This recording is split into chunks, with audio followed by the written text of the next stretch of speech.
Karl Stefanovic interviews Tommy Robinson. The interview gets pulled.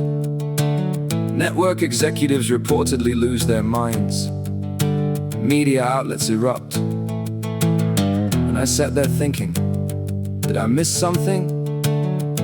Because after listening to the interview myself, I didn't hear an hour of racism, hate speech, or calls for violence. I heard discussions about grooming gangs, free speech, censorship, deplatforming, media bias, political apathy, national identity, and declining trust in institutions. Honestly, the most offensive thing in the entire interview was probably Tommy's constant sniffing and his inability to sit still for more than 30 seconds. The bloke looked like ADHD had consumed 3 Red Bulls and a bag of snakes. Yet somehow this became a national controversy. You may agree with Tommy, you may disagree with Tommy, but here's the question nobody seems interested in answering. Which specific claims were false? No. Is Tommy Robinson far right? No. Should Karl have interviewed him? No. How dare he platform him? Which specific claims were false? Because the reaction tells a bigger story than the interview itself. Tommy spent an hour arguing that the establishment silences people through censorship, deplatforming, and reputational attacks. Then the interview gets deleted.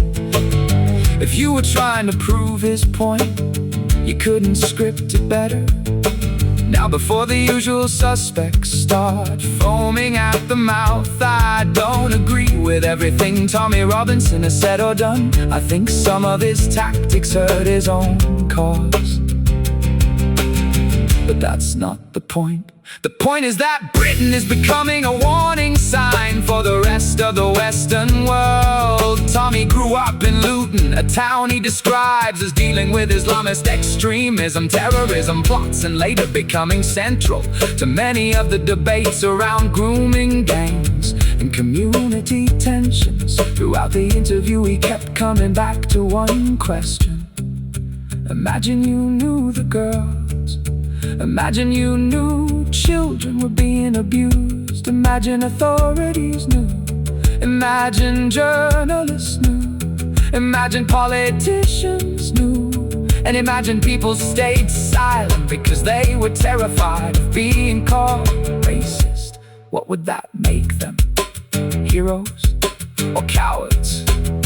If you have children, take 5 minutes and look into the UK grooming gang inquiries. Don't take Tommy's word for it. Don't take my word for it. Read it yourself. Cause if you knew a child from your town was being subjected to that evil and you stayed silent because it was politically inconvenient, that's not tolerance. That's cow.